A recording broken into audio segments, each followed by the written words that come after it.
కొత్తగా ప్రారంభించిన ఈ టెంపరరీ అసెంబ్లీలో మన రాష్ట్రంలో జరుగుతూ ఉన్న తొలి అసెంబ్లీ సమావేశాల్లో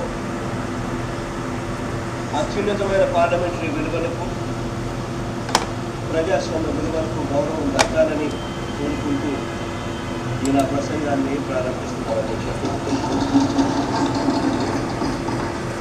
అధ్యక్ష, గవర్నర్ గారు ఈ నెల 6వ తారీఖున చేసిన ప్రసంగానికి ధన్యవాదాలు తెలుపుతూ గవర్నర్ గారి ప్రసంగంలోకి ఆయన చేసిన ప్రసంగాన్ని ఒక్కసారి గమనించినట్లయితే అధ్యక్ష, రొటీన్గా గత 3 సంవత్సరాలుగా ఏ గవర్నర్ గారి ప్రసంగం విన్నా కూడా ఈ 3 సంవత్సరాల్లో మనకు రొటీన్గా కనిపించేది ఏమిటో తెలుసా అధ్యక్ష? రొటీన్గా అంటున్న మాటలే. ఎందుకనంటే గవర్నర్ గారు తన ప్రసంగంలో తాను రాసుకొచ్చి తన మనసులో ఉన్నది ఇక్కడ చదివే కార్యక్రమం జరగదు. ప్రభుత్వం ఏదైతే చెబుతుందో చదవమని చెప్పి అదే గవర్నర్ గారు చదివి వినిపిస్తారు. కాబట్టి రొటీన్గా మనకంతా కూడా ప్రతి ప్రసంగంలోనూ కనిపించేటివి ఏంటంటే అధ్యక్ష, ప్రభుత్వం ఎన్నో మంచి పనులు చేసిందని కనిపిస్తుంది, ఎంతో గొప్పగా అభివృద్ధి సాధించామన్నది కనిపిస్తుంది, స్వల్పకాలంలో ఫలానా పనులు చేశామని, దీర్ఘకాలం అంటే 2050 దాకా కూడా పోతారు అధ్యక్ష. ప్రజలు ఇచ్చిన తీర్పేమో 5 సంవత్సరాలకే, కానీ దీర్ఘకాలం 2050 దాకా కూడా చెప్పేస్తారు. దీర్ఘకాలంలో ఫలానా పనులు చేయాలని టార్గెట్గా పెట్టుకున్నామని ఇలా పడికట్టు పదాలతో గొప్పలు చెప్పడం ఆనవాయితీగా ఈ 3 సంవత్సరాల నుంచి జరుగుతూనే ఉంది అధ్యక్ష.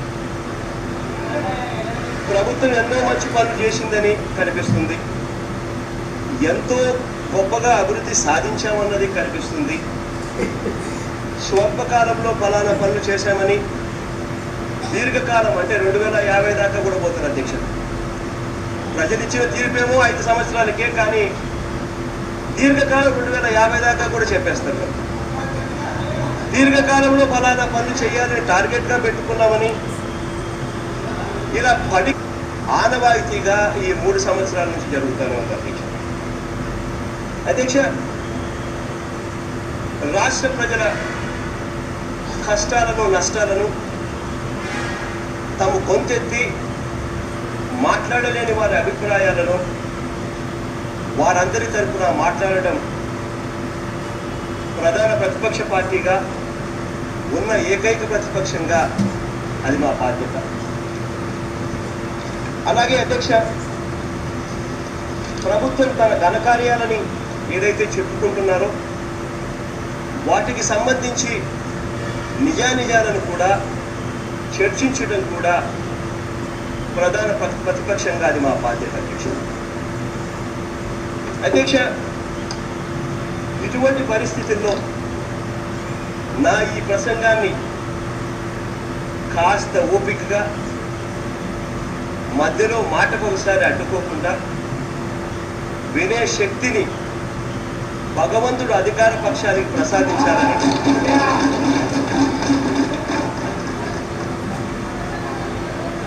ఈ మొత్తం విషయంలో నిమిషానికి ఒకసారి నా మైక్ కట్ చేయకుండా చేసే ఈ సాంప్రదాయాన్ని ఈ కొత్త భవనంలో అయినా కొనసాగించకుండా పార్లమెంటరీ సాంప్రదాయాలకు విలువ ఇస్తారని, విమర్శను విశ్లేషణను ప్రజాస్వామ్యానికి ప్రాణమని అవసరమని గుర్తిస్తారని ఆశిస్తూ ఈ నా ప్రసంగాన్ని ముందుకు తీసుకెళ్తున్నాను అధ్యక్ష.